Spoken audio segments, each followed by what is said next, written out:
வணக்கம். எலுமிச்சை பழத்திற்கு தேவக்கனி என்ற பெயர் உண்டு.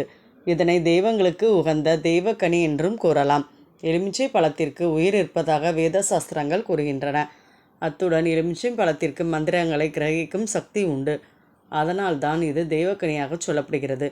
நம் மண்ணின் முக்கனிகளான மா, பலா, வாழைக்கு இல்லாத சிறப்பு எலுமிச்சை பழத்திற்கு உண்டு. ஏனென்றால் மாம்பழ பழத்தில் வண்டு குச்சம் உண்டு, பலாவில் வேர்வை குச்சம் உண்டு, வாழையில் புள்ளி குச்சம் உண்டு. ஆனால் எலுமிச்சைக்கு மட்டும் எந்த குற்றமும் கிடையாது. அதனால்தான் தேவகனி என பெயரிட்டு உள்ளார்கள். நல்ல காரியமாக நாம் யாரையாவது பார்க்க போனால் நம்முடன் எலுமிச்சை பழத்தை கொண்டு போனால் அந்த காரியம் நிச்சயம் வெற்றி அடையும். தெய்வ வழிபாட்டில் கனிமாலை சாற்றும் வழக்கம் உள்ளது. கனிமாலை என்றால் அது எலுமிச்சை மாலையாகவே கருதப்படுகிறது. துர்க்கை, பத்ரகாளி, மாரியம்மன், நடராஜர், பைரவர் போன்ற தெய்வங்களை பூஜிக்கும் போது எலுமிச்சை மாலை சாற்றுவார்கள்.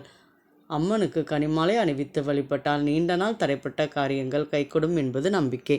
மேலும் அம்மன் கோவில்களில் தரப்படும் எலுமிச்சை பழத்தை எவ்வாறு பயன்படுத்தலாம் என்று பார்க்கலாம். அம்மன் கோவில்களில் எலுமிச்சை பழத்தை பிரசாதமாக கொடுப்பார்கள். இந்த பழம் தெய்வ அருளை பெற்றதால் அதனை நமது வீடுகளில் கொண்டு வந்து வைப்பதுண்டு. அந்த எலுமிச்சை கனியை நாம் பயன்படுத்தலாமா அல்லது அப்படியே வைத்திருக்கலாமா என்ற சந்தேகமும் உண்டு. இதனை வாகனங்களில் எந்த பாதிப்பும் ஏற்படாமல் இருக்க வைத்துக் கொள்வதும் உண்டு. அம்மனை மனதார நினைத்து அவளின் பிரசாதமாக இப்பழத்தின் சாறு பிழிந்து பருகவும் செய்யலாம். மேலும் வீட்டில் எந்த துர்சக்தியும் நுழையாமல் இருக்க வீட்டின் நிலைவாசலில் மஞ்சள் துணியில் கட்டியும் வைக்கலாம். நம் மனநிலைக்கு ஏற்றவாறு நாம் இவ்வாறு செய்து கொள்ளலாம். கோயில்களில் கொடுக்கப்படும் பழத்தை உப்பு சேர்த்து பருகக்கூடாது. இனிப்பு, தேன், சர்க்கரை கலந்துதான் குடிக்க வேண்டும்.